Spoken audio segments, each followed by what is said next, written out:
A very good evening to one and all.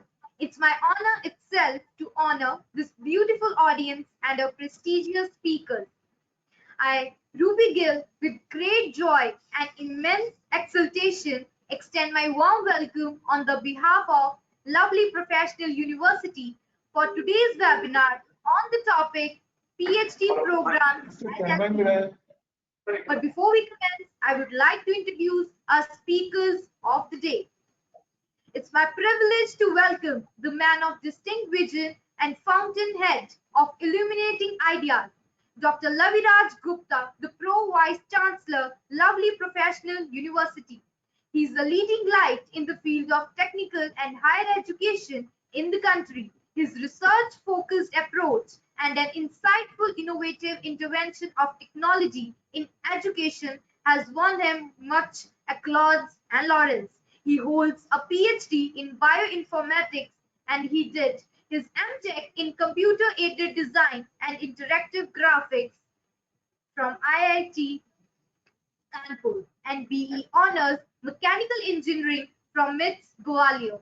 Having flair for endless learning, he has done more than 50 plus certifications and specialization online. His research interests are in the areas of robotics, mechatronics, bioinformatics, Internet of Things, AI, ML, using TensorFlow and gamifications. In 2011, he received the MIT Technology Review Grand Challenge Award. Recently, he is collaborating in research project with Stanford University. So I welcome you, sir. Thank you for providing your gracious presence to join us today. Thank you. I humbly welcome the profound personality and one of the prominent and most celebrated dignitary, Dr. Sanjay Modi, Pro Vice Chancellor, Lovely Professional University. He is an honor graduate in arts and MBA in PhD in the domain of industrial relations. From the past 27 years, he has been engaged in teaching and practice of management.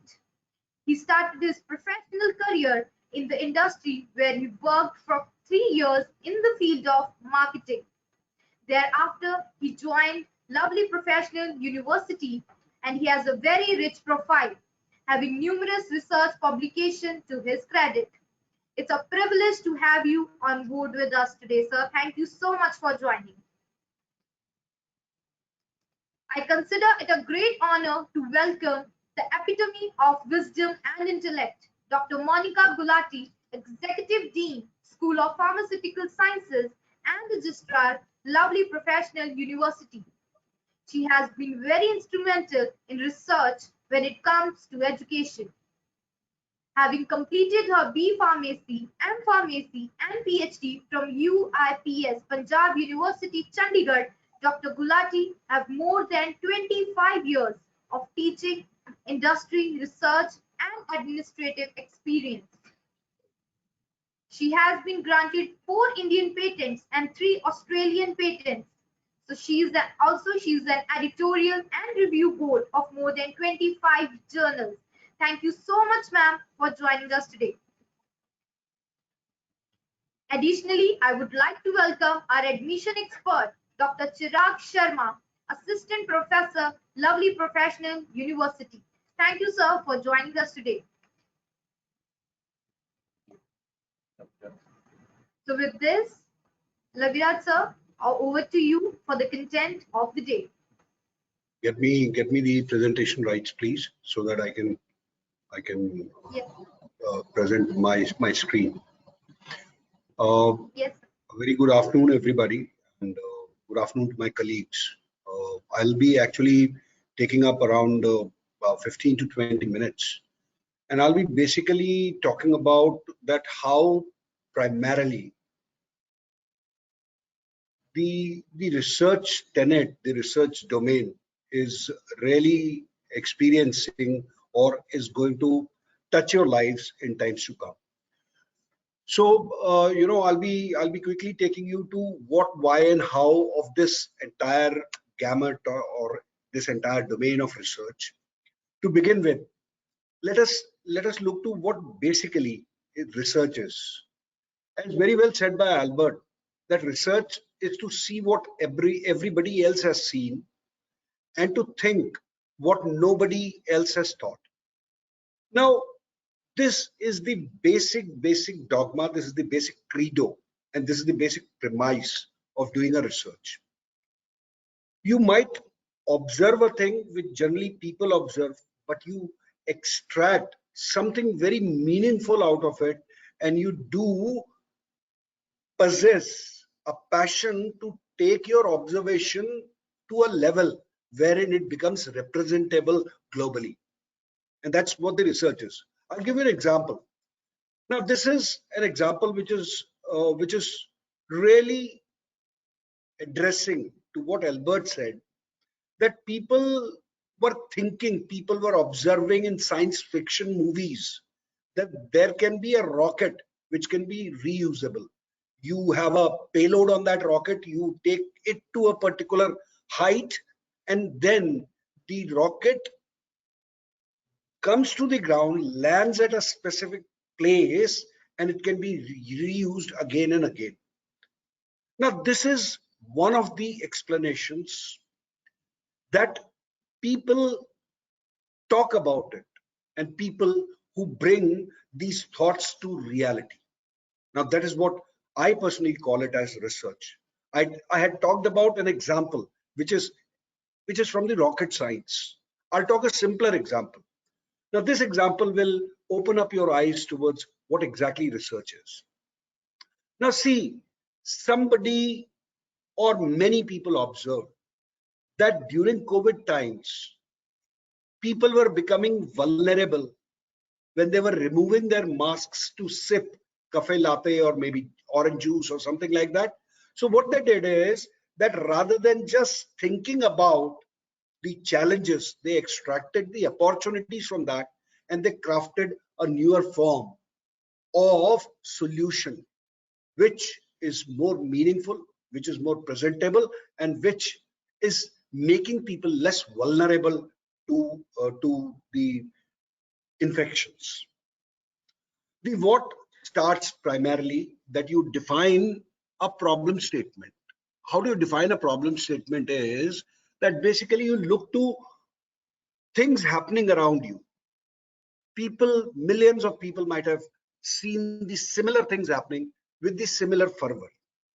But you start looking to things in a different context, in a different way, and you start extracting a situation which can be translated or transcribed into a form of problem statement. Then out of that problem statement, you build a hypothesis. A hypothesis can be of various kinds. A hypothesis can be built around, and then you start making observations and performing the tests on the hypothesis. You go to collect the data, organize the data, and analyze the data. Now, all the experimentations which you do around your hypothesis, they will lead to a situation that whether what you thought as an hypothesis, whether it is confirming or it is not confirming. If it is confirming, so far so good, you have reached to the state of drawing conclusions and you can communicate. Now, this becomes the simplest and this becomes the linear form of research. But many a times what is going to happen is that what hypothesis you had built around does not matches up, and the answer to the hypothesis becomes no. So you'll have to actually move around in this iterative mode until and unless your hypothesis is cleared and you communicate the results. Now, this is something which is one form of research, that you are communicating the result. In today's context, this communication of the result should be supplemented, should be mended with that it leads to a solution. It really leads to a solution. This is going to be the key. That is where I talk about the what of research primarily is not just simply doing a work and communicating the results to the entire world. The research should lead to some meaningful solutions, sustainable solutions, so that you are participating in the betterment of the ecosystem. and you're participating in the safety, integrity, and sustainability of human systems. Why we talk about research is that it gives you a form of systematic analysis. It really leads to wonderful observations, because the moment you are start looking things into a different lens or perspective, your observation completely changes about that particular thing. It really leads to results, predictions, theories, and principles. It improves the practice one individual does. It develops the newer forms of understanding. It is very basic form of unlearning and relearning new things, which the research can initiate in an individual. The catch of the day or the research foray in today's world talks about that it should solve a societal enigma. I'll give you an example on that. Let us look to this scenario. Now, this is a problem statement. This problem statement is extracted out of observation. There must be millions of people who are encountering or experiencing traffic jams, but then there are certain group of people who thought of that why not to create a problem statement out of it and start working on. They established loads of experiments around these traffic jams, and one of the experimentation revealed that the best possible way is to develop red light. Now, this is the translation of a challenge into an opportunity, extracting meaningfulness out of that opportunity, and then to provide a solution which goes with the society for long. Still, people didn't actually stop here. Then came the newer form of challenges. People were looking to that nobody knew for how long this red light is going to be red or green. Then what they did, a set of people went deeper into the thing, and then they devised simple solution of putting up a timer along with the red lights. Look to how ease is being brought in by just simply having an observation, by just simply refurbishing the problem statements. And people are not stopping here now. People haven't stopped. What is happening now is that they are bringing intelligence into these timers, that the light is capable of visualizing the traffic density for a given point or for a given time of a day. And for that, the traffic light is intelligent enough. See, this is how the research paradigm shifts from one form to another form, and look to how the society gets benefited out of it. The how part of it is very plain and simple. You've got a qualitative research, you've got a quantitative research. In qualitative research, all what you look to which does not have the participation in terms of quantities primarily. I'll not say it, it's not a generalized form of it, but wherein the number crunching is least, it becomes a qualitative research. It can be a content analysis, it can range to sentiment analysis, but it has got loads of number crunching at the back end. But at the front, it is basically a qualitative kind of a research. In quantitative research, wherein the quantities play vital critical role, you do loads of experimentation. There are experimentation which can be said, there are quasi-experimental analysis which you do, in which there is a mix, or the experimentation participates minusculely or very less into the entire foray of your research. Single subject, you focus on just one single subject, then you create some correlation kind of thing, that whether this particular parameter is related with this particular parameter, and if they are correlated with each other, what kind of correlation is there. You do surveys, you do loads of things, and then there is one form of research, that is research by the practitioners. It is on spot. by individuals research, and this is the most dynamic form of research which individuals do. I'll give you one new form how this qualitative, quantitative, or individualistic research is now completely changing to a new form of research, which is known as transdisciplinary research. In a disciplinary research, you are specifically talking about a discipline. In a multidisciplinary approach, you are bringing multiple disciplines together, be it uh, computer science getting associated with agriculture, getting associated with any other form of discipline. But look to this addition form. You are just simply adding disciplines together. Then came the interdisciplinary research, wherein you try to actually mend, you try to blend various disciplines together. But today is the time when people are talking about transdisciplinary research, wherein complete fusion of disciplines are happening. I'll give you an example. The very first example, which actually supports to this philosophy or the dogma, is in a disciplinary research, you're talking about individualistic elements, which are disciplines. In a multidisciplinary, you are actually adding those disciplines without their juxtapose or participation. In interdisciplinary research, there is a mix, there is a blend, there is a fused participation. But in transdisciplinary research, it is completely immersive participation which is happening. So from what, why to now how? I'll give you an example. If you see the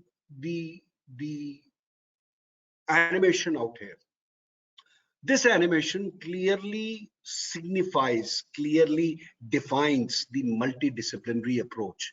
There's an augmented reality, augmented reality approach to bring the swim of a whale into a classroom or into a basketball court. Now, this cannot be only done by computer science people.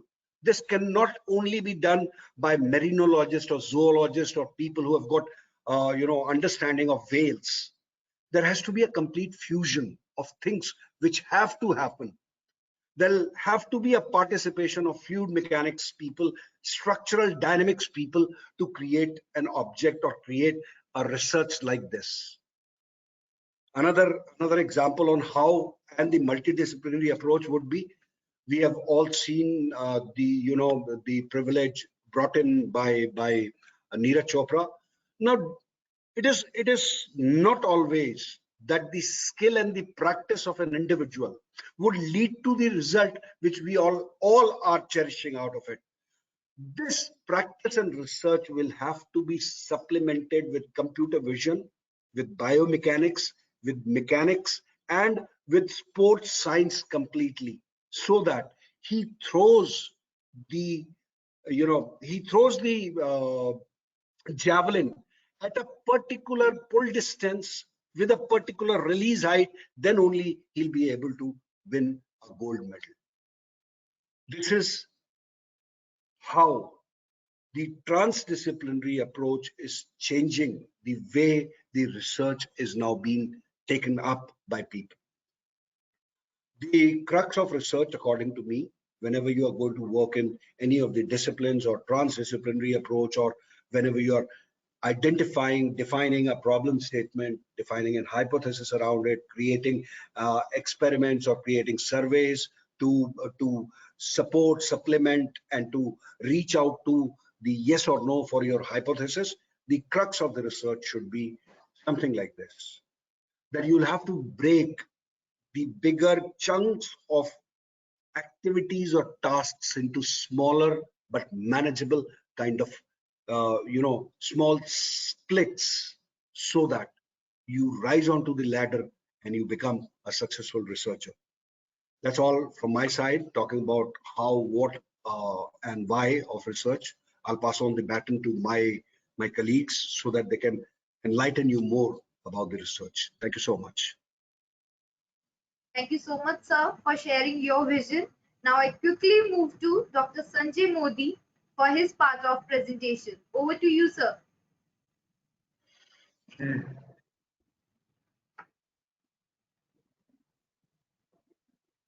Okay.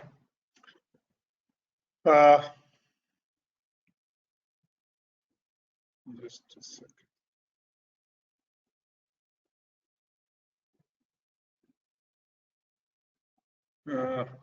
All right. Thank you, Dr. Laviraj. I think research has been well introduced. Nothing to beat Dr. Laviraj in terms of research. But let me start by making a point that my discipline is social sciences and management. So perhaps I'll give you a little bit of that perspective, but what I say may be applicable in equal measure to the other domains as well. I would largely speak on why should you come to LPU for research.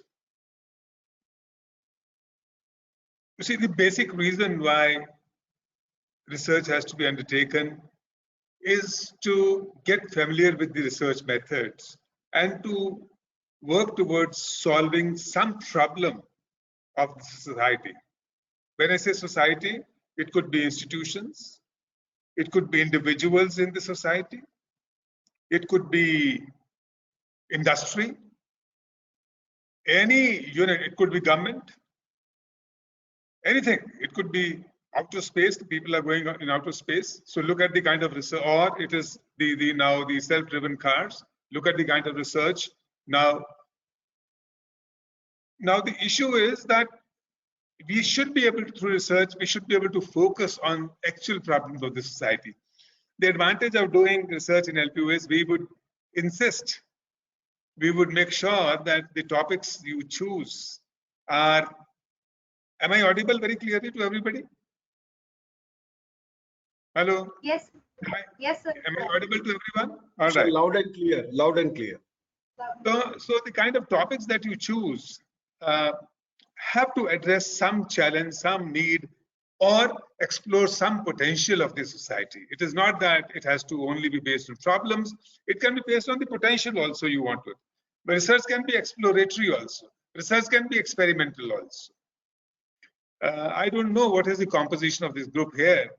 So if I were to ask, I would suggest that each one of the participants who is here, can they broadly outline as to what do they feel depending on their area or the discipline in which they intend to do their research? Can you please outline some challenge that you would like to address? Some problem of the society, some challenge, some potential, some experimentation that you would like to do. Can I see some responses? If people can give me some, I want to understand what kind of problems people anticipate and would like to work on. And that perhaps would give us some ideas as to how committed you are to solving problems in society, and also how committed you are to research. How much do you understand actually the significance of research? Am I getting some responses? I can't see anything. People who are coordinating.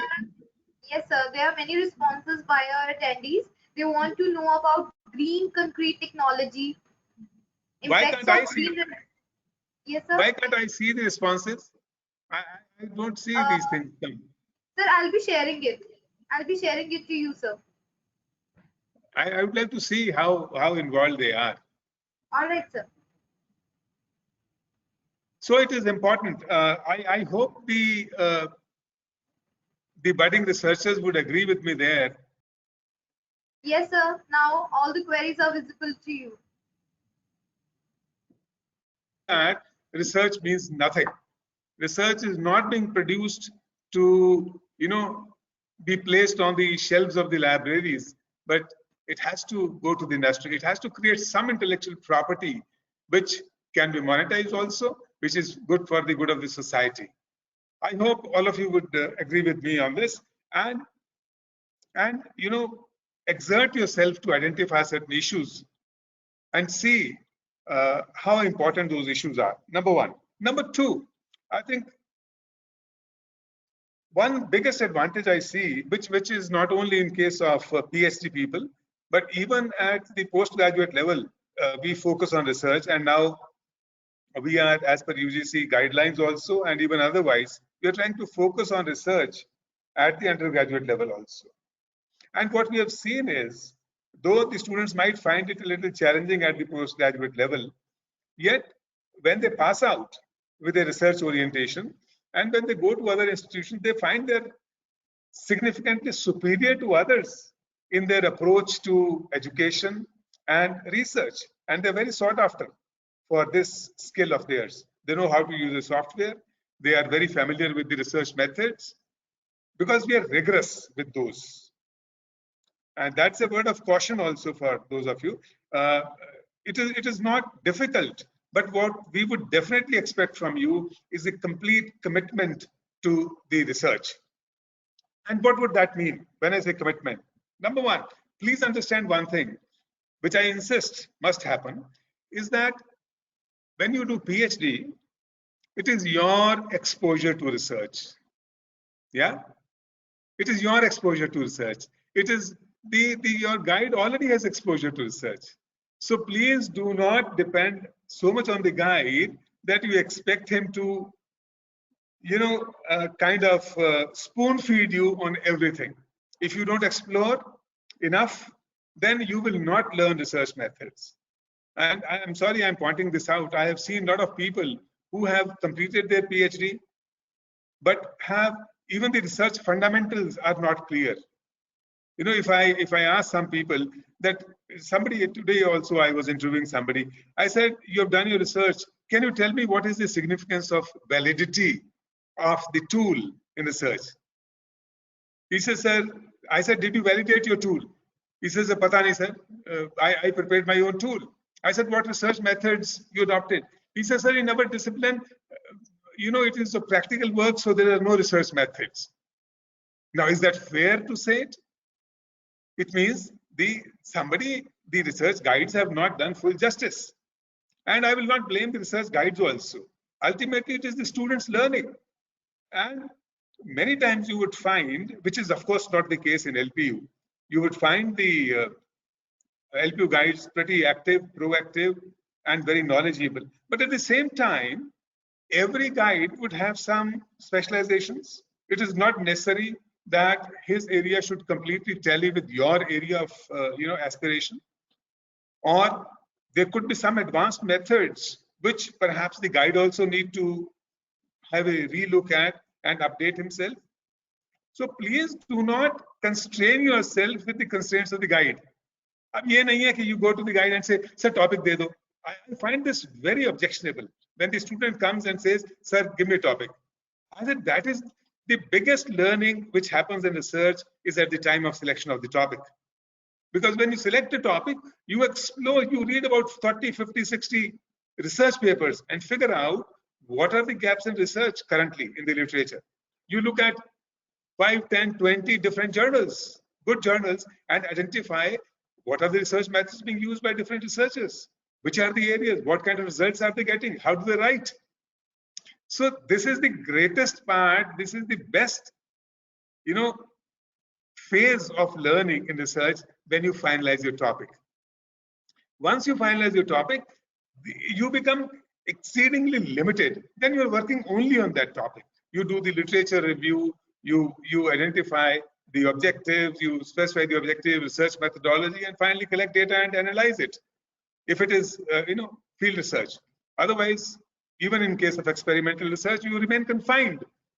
But, that does not broaden your horizon as much as the search for the right topic. And as I said, one source of the right topic is you explore around you. You could see, for example, you have the burning of the straw. Now, this could be a topic for science. This could be, an issue for social sciences also. What is the impact on the health? It could be an issue for the health people also. Self-driving cars could be one. What is the impact of pandemic on the learning styles of the students? Could be another. We are using all the time the technology. What is the impact of technology on our psychology and our social interactions? These are all areas which are around us. We know the world is changing. So let us identify new dimensions which are appearing right in front of our eyes. Some challenges which we see in our family, which we see in our society, you know, the way we travel, the way we discuss, the way we interact, you know, how much time am I devoting to television? How is it impacting my psychology? Do I read? Am I used to reading on the books, or am I always used to reading on the mobile phone? You know, these are issues you should figure out. Whatever new challenges or lifestyle changes we are observing in this society, our research has to be based on that. Right? And there are conflicting issues, whether consumption of fruit enhances diabetes, it doesn't enhance diabetes. There are plenty of areas to research. So my suggestion and expectation in LPU would be, please do not depend only on the guide to give you the topic. You cannot, you should not, because it will restrict, it will stunt your learning at a stage when you are to learn the most. So that's one.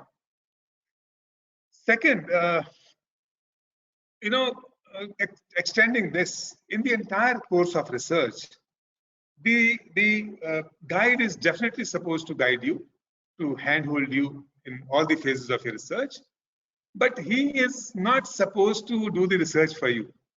And at times people expect too much. They expect too much from the guide. Nahi sir, aap writing. Grammar also is supposed to be checked by the guide. You know, not fair. Not fair. You should prepare yourself to be able to write well. You should prepare yourself to make sure you yourself should read research methodology and make sure you use the right research methods. Don't ask the guide, sir, what do I do here? He will anyway tell you. But is that the right approach? You have not, you have unknowingly, in the anxiety to finish make things easy for you, you have kind of deprived yourself of the opportunity, a great opportunity to learn. What research methods? What is wrong with you explore one research method? You can discuss. Sir, I was thinking this method. Will that be all right? Take his opinion on that. That's the way to go. And that's what we would expect. And that's what we tell our guides also. Please do not restrict the learning of the student. Don't do everything for the student. Because you start, what will happen is, if you don't learn right, then after all, when you complete your PhD, you will also be expected to guide people. If you have not explored enough, do you think you can give the right kind of guidance to the students that you guide? It will become a constraint at your level. It will restrict your growth. It will restrict your confidence.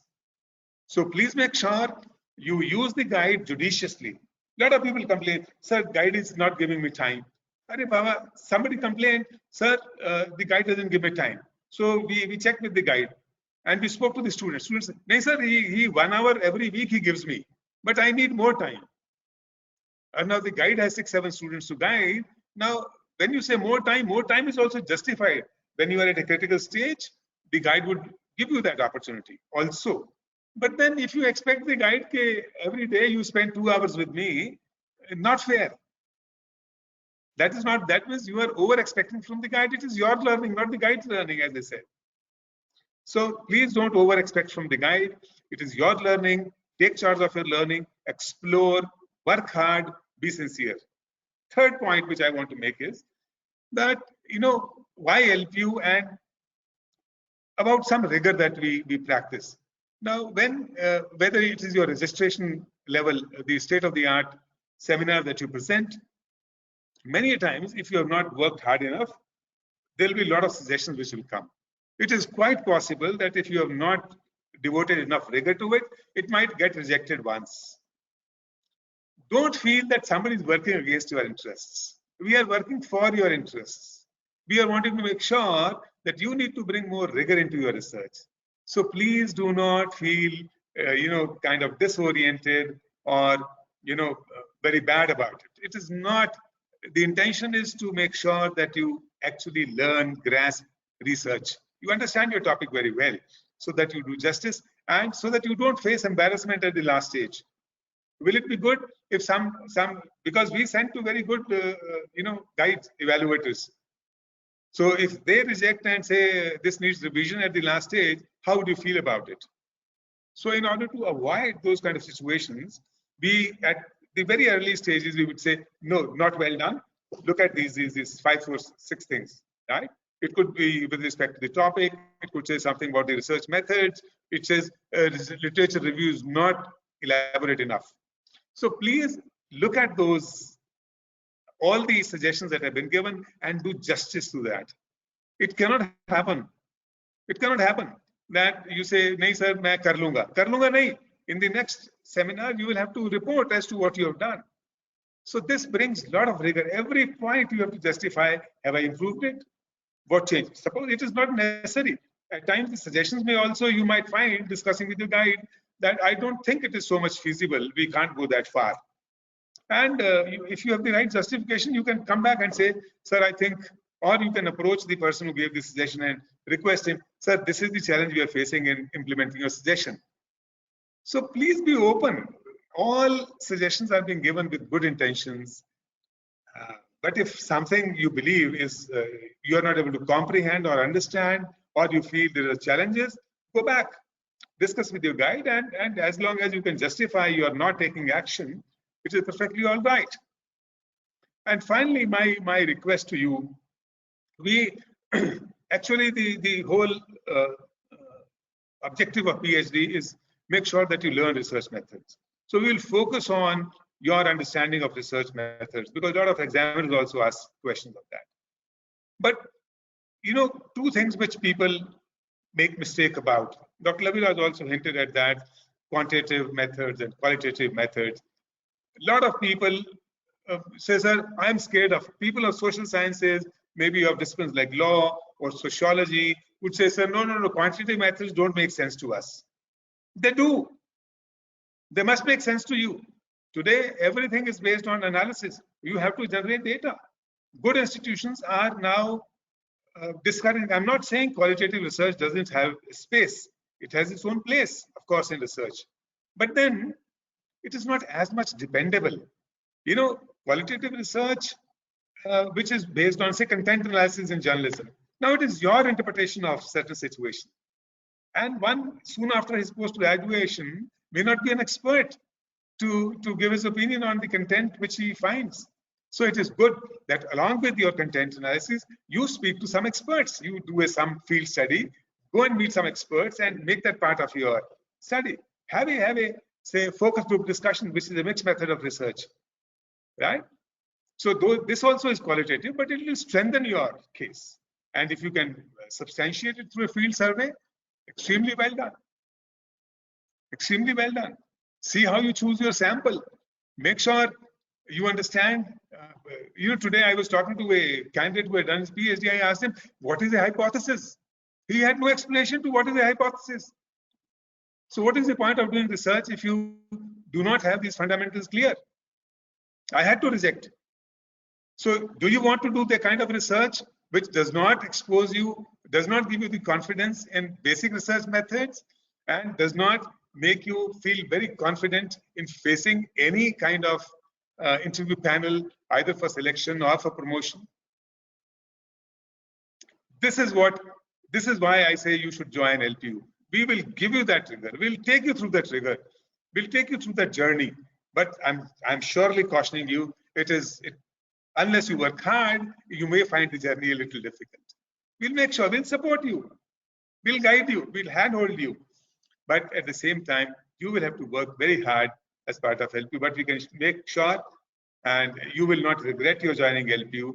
And you will, end of the day, even when you undergo pain and it has taken you time to complete your PhD, you will come smiling and you will thank the institution throughout your life and your guide for, you know, kind of increasing your research rigor, because that will stay with you throughout your life. That is the orientation which will see you through your entire research phase. Because when you do, we start a virtuous cycle. When you are well trained, you will make sure your students also are well trained. At postgraduate level also, you will make sure right methodologies are adopted, right approach to research is adopted. So this is something which is and that's how you get more publications. That's how you publish in high impact factors. When you have the research, you pick up the right topic, have the right research methods. That's the way to go.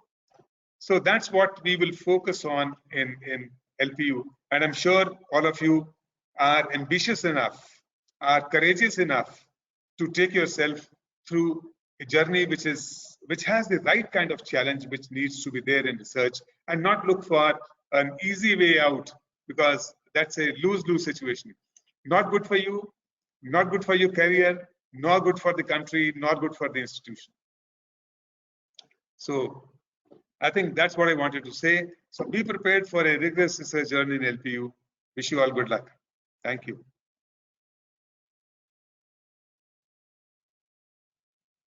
Thank you so much, sir, for a very informative and yet engaging session. Now we'll move on to Dr. Monica Gulati for her part of presentation. Over to you, ma'am. Thank you, Ruby. Please give me the presentation rights. Okay, ma'am.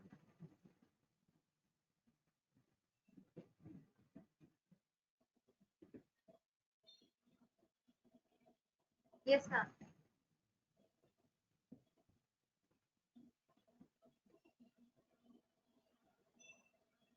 Is my screen visible?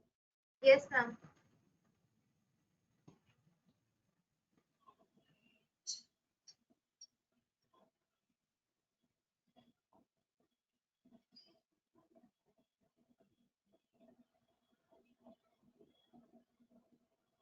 Give me a moment.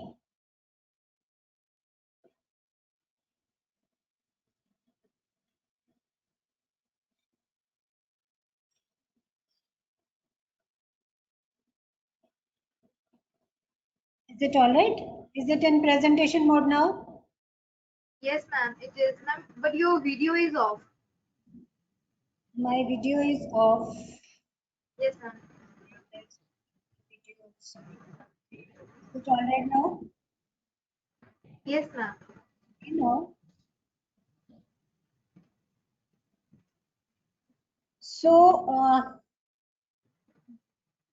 you see, we have all learned now after the first two presentations that somewhere, during research, your efforts are going to help with your resume. It is going to increase your credibility, what kind of research should be taken up, and so on. So now the issue comes, why to go for research and what are the golden standards of research. We all always say that, research should be good, it should be application based, it should be interdisciplinary, it should be transdisciplinary, and so on. But what are the what would be the parameters by which you are going to measure the outcomes of your result?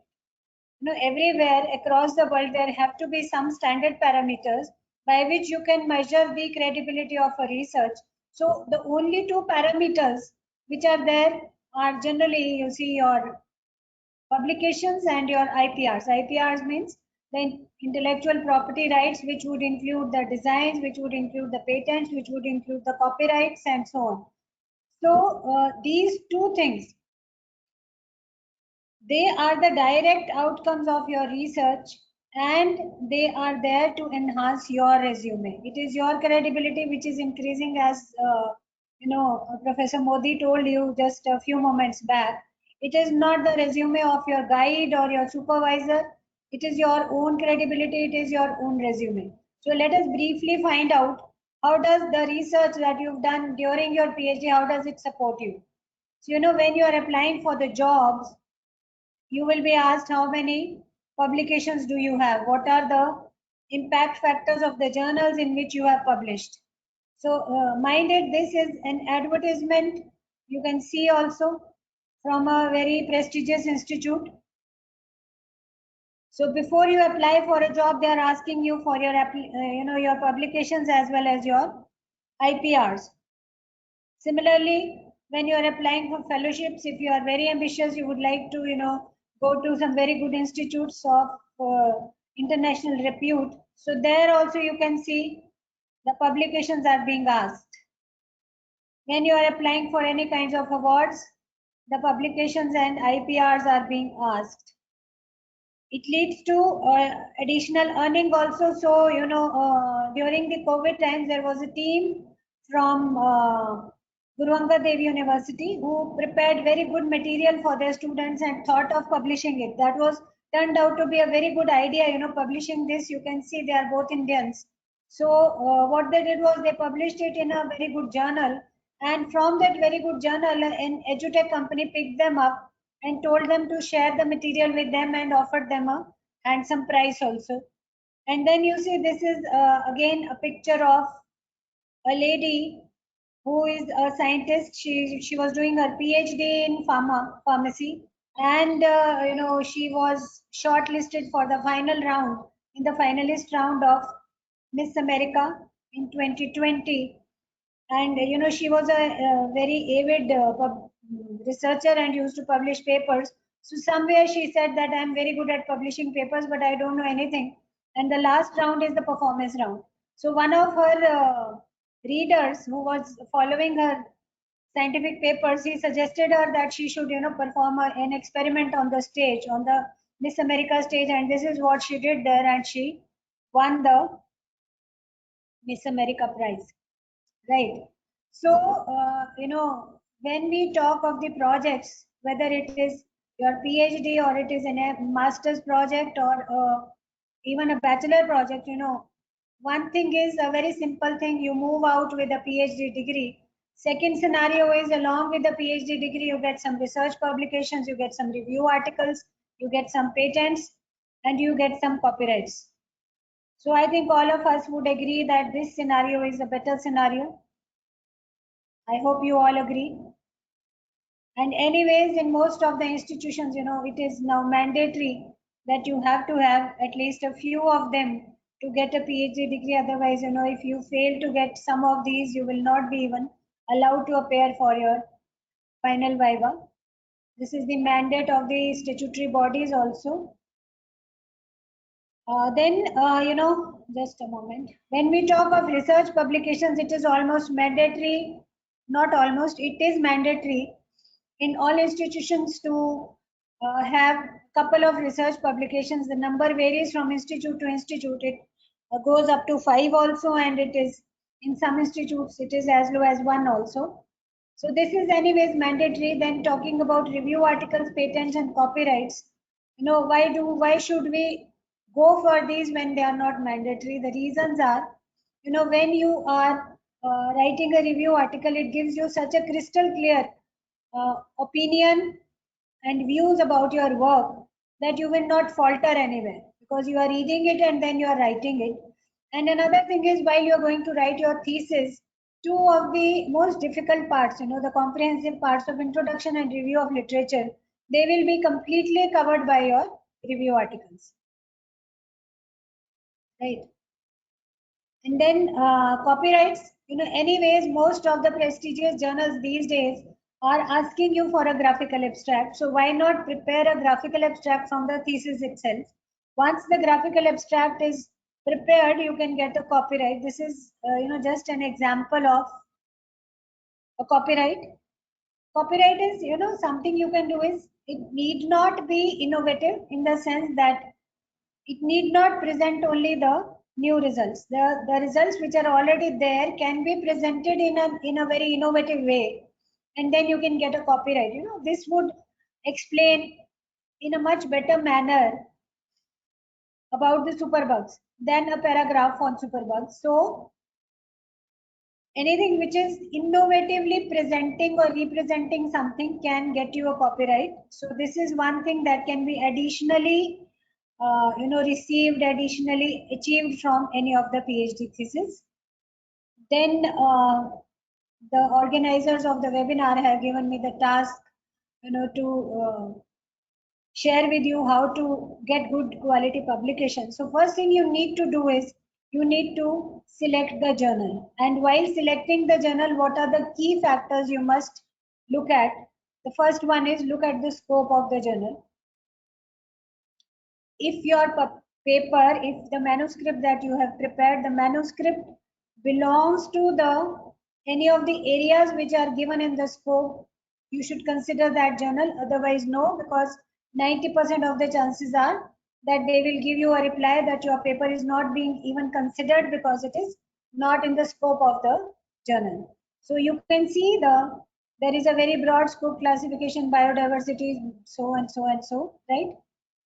And then if there is something which is outstanding, they are going to tell you that also. See? So first thing you all need to see is the scope of the journal. Second thing you need to look at is the instructions to the authors. The instructions to the authors is displayed right on the home page of a journal. So look at the instructions to authors, and specifically in the instructions to authors, look for the article processing charges. Right? So they are giving you guidelines how to go about it. You can simply find out whether they are asking for some article processing charges or not. So if you are in a position to give the article processing charges, you should look for a journal which asks for them, APCs. Otherwise, you should stop considering that journal if you are not in a position to give the article processing charges. However, there is another way of going about it. No, generally we have this notion that any journal which asks for article processing charges is not a good journal. This is completely wrong. Let me tell you, this is completely wrong. There are a large number of journals which are of very high repute and still they ask for article processing charges. The reason is, I'll share with you, there are two types of models of publication. One is the reader pays model, in which you get the hard copy. Mostly you will get a hard copy in the library, right? And the libraries, they are paying for the journal, you know, and the prices that we pay for the subscription of the journals are generally exorbitant. It goes into tens of lakhs, right?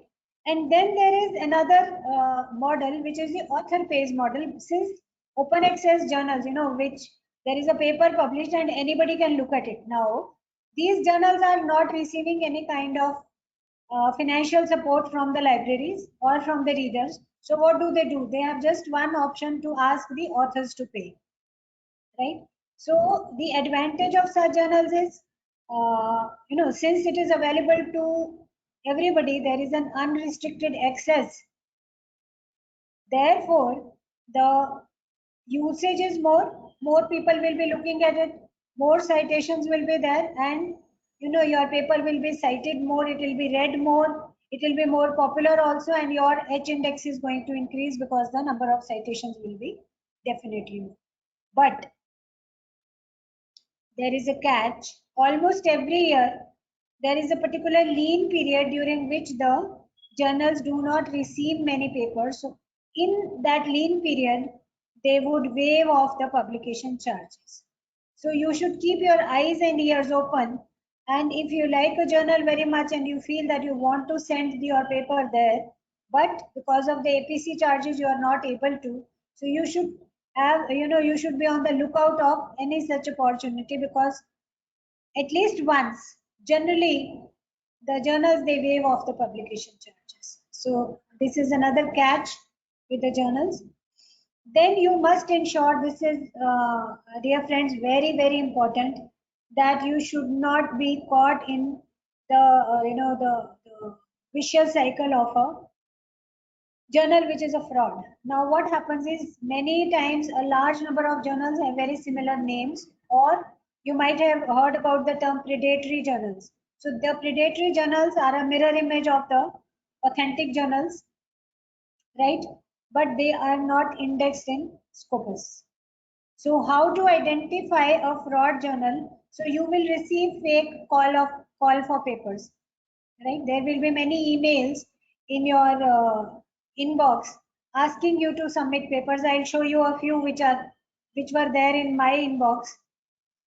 Then they will also send you mails that, you know, you have published this paper, we found it very interesting, so we request you to, you know, convert it into the form of a book. Please ignore such kind of mails also. Another very important thing is, the journals, their scope would be too wide. They would include, you know, law also, medicine also, pharmacy also, management also. You will see that the scope is too wide, because they want any kind of paper to come to their journal and publish it and make some good money. They are not indexed in Scopus, so they are not very well indexed. And Another very important indicator is they will never spell out the article processing charges in the mail. Most of the times they will either send you a message on your given phone number. They'll ask you for your WhatsApp number. They will send you a message on in your text box or so on. But it is very rare that right in their first mail they are going to spell out the APCs. And then they'll tell you that we'll get it published within a week, within 2 weeks, within 10 days, which is very, very rarely done in case of the authentic journals. Now I'll share a few examples with you. This is from my own mail. See, maternal and pediatric nutrition is open access, peer reviewed, so. Submissions can be done online or email us. They will always encourage you to send a mail to them, right? And then this is a genuine invitation from us. No good journal is going to write this, right? And then it says it will be processed and published as early as possible. So this is a call from a fake journal. The genuine one. How do they write? They are very clearly spelling out their website. Look at the previous one. They are not telling you anything about their website, right? So here there is an open invitation to look at the website. The median time from submission to first decision. See, there is a difference between the two. Again, see, processed and published as early as possible. This says from the time from submission to first decision. First decision could be rejection also. First decision could be revision also. They are nowhere promising that it will be published, right? They are giving you a deadline. They are not giving you a deadline. Kindly let me know before 31st if you are interested. They're not. This is not the deadline for the paper or the manuscript. This is the deadline for your interest. Here there is a clear-cut deadline for submission. And then see, this is very openly telling you the APC charges are 2000 CHFs, which is not spelled out anywhere here. So I hope you now understand what is the difference between a fake or a predatory journal and a genuine one. So coming back, look for the instructions to authors and look for the APCs. And once you feel the journal is good, submit to the journal and don't forget to attach a covering letter while you are corresponding with the journal.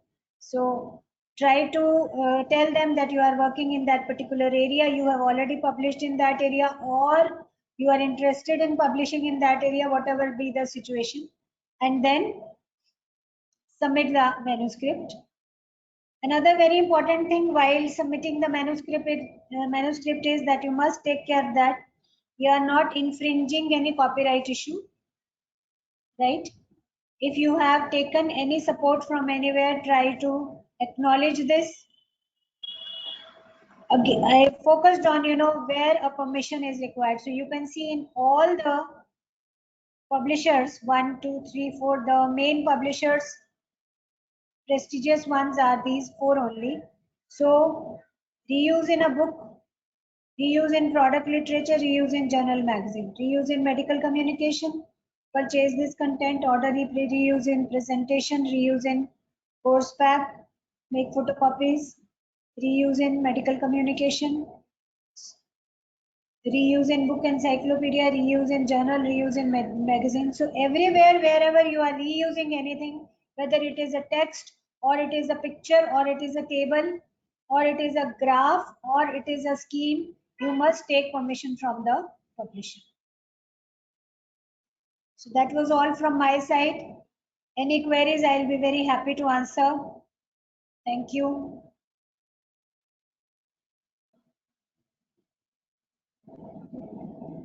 Indeed motivating and extremely informative. It will really benefit the attendees. Thank you, Dr. Monica Gulati. Now let's move on to our admission expert, Dr. Chirag Sharma.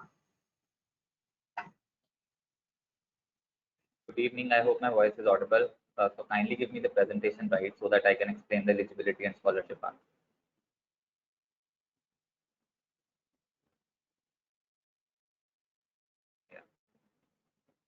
So I'm explaining the eligibility and scholarship part along with the fee structure. Hopefully my screen is visible.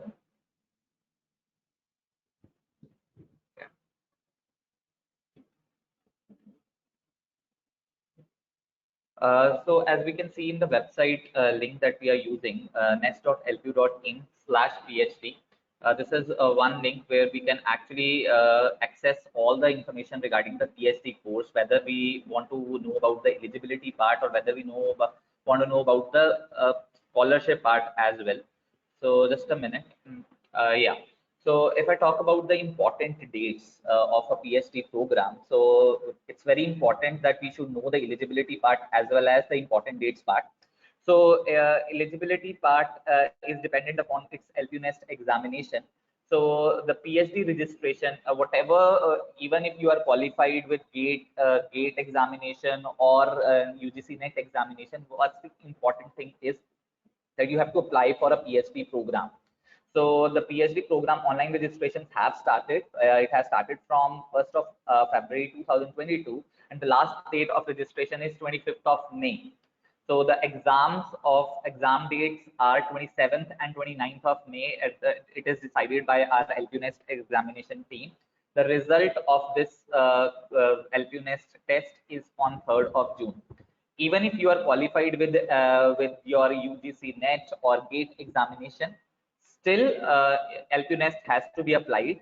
Why? Because you can apply for exemption even if you are qualified for the same thing. Interview is mandatory in PhD program. So interview slot booking is only done if you are registered with this course, and interview slot booking dates are from 3rd to 6th of June, and interview schedule is from 10th to 14th of June 2022, and the result of interview will be out on 18th of June. So from 18th of June, you can take admission till 30th of June. So this is one very important fact that students should know. This is regarding the important dates part. So if I talk about the fees and scholarship part, just a minute. Yeah, the process of a PhD program.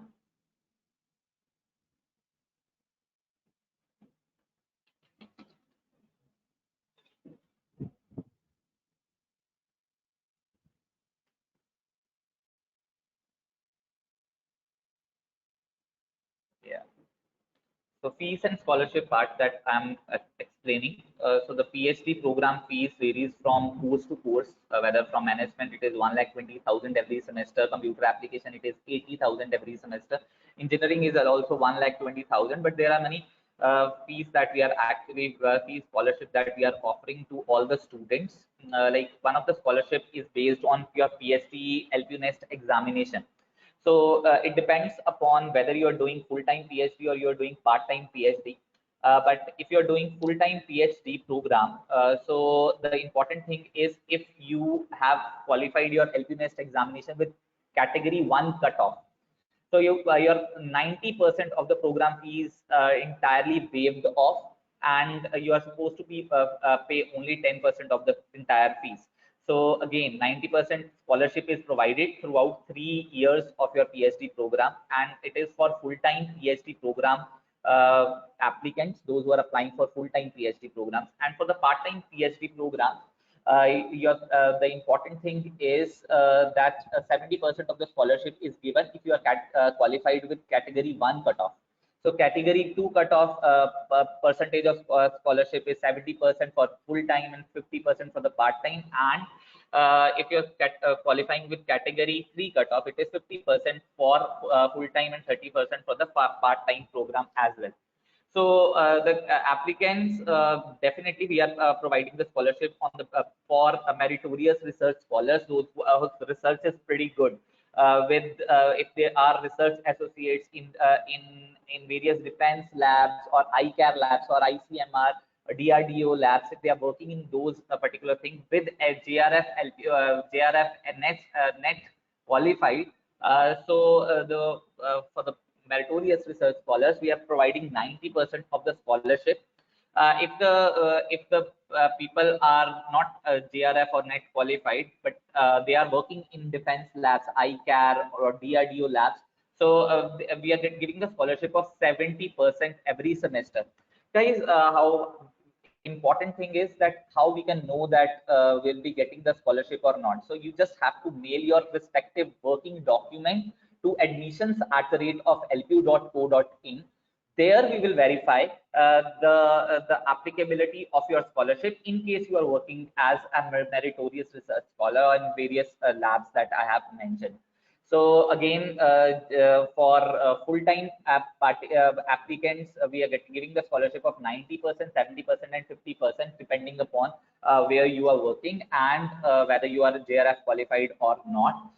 Again, we do give the scholarship on the basis of the publications that you have, or if you have 5 Scopus or Web of Science Index publications, ESCI, if you are having the H index more than 2, we are giving you the 90% of the scholarship, or you have 2 patents granted. That is, again, the data has to be sent to admissions@lpu.co.in. They'll get it verified from our research department, and by default, you'll be intimated regarding the same thing. So our part-time students, we are giving the scholarship of 70%, 50%, and 30%. If you're working in defense labs, if you're JRF net qualified, then it is 70%. Else it is 50%, and then other research associates, we will be verifying that from our respective research department regarding the same thing. So we are providing the LPU research fellowship and scholarship to the people who are doing very good research, whether they are firstly UGC net, JRF, or GATE qualified with a certain rank from 1 to 1000. Again, with GPAT with a rank of 1 to 500, or they are having 2 Scopus index research or review papers, impact factor with minimum impact factor of 1 for LFTS or and LFAMS, and 2 index research paper or review papers in Q1 journals of LFBA. Again, we are providing you the scholarship. And the scholarship that we are providing is a full program fee. That is the number of 7 semesters that we are giving you the scholarship or fellowship amount of 31,000 accordingly that we are providing. Along with that, we are giving the scholarship to the the important thing is the scholarship is meant, we are providing the scholarship, but only one scholarship will be awarded. So you just have to firstly send us the document if you are industry professional or teaching fraternity, and you have to tell, because when you are applying for a PhD program, you'll be applying for either PhD part-time or full-time. So we'll be verifying the scholarship. Either of the scholarship is provided. If you are working in industry or you are from teaching fraternity, again, we are providing the scholarship for full-time. It's 90%, 70%, and 50%. For part-time, it is 70%, 50%, and 30%. Again, other scholarship categories, this even if you are not falling in all the other categories that I have mentioned, but again, if you are a full-time PhD applicant, and if you are female, you will be getting by default 50% of the scholarship by default. And if you are a full-time applicant and you are a male candidate, you will be by default getting the 30% of the scholarship, provided you have to qualify for LPU Nest interview part along with LPU Nest part if you are not either UGC Net or GATE qualified. And for part-time programs, if you are a female candidate, by default you will be getting 30% of the scholarship, provided you are eligible regarding the same thing. So this is an eligibility criteria. Let me explain you that particular part. And eligibility criteria is you must have a master's degree with 55% in aggregate relevant discipline, subject to either qualifying your LPU Nest and interview. So interview is very important. LPU Nest test, even if you have qualified either GATE or UGC Net examination, that LPU Nest will be waived off, but you have to apply for your PhD program, because for interview, your application number is important. So so we'll be verifying accordingly, and the last date to apply for the same is 25th of May. So don't waste this opportunity to do a PhD from LPU. Thank you.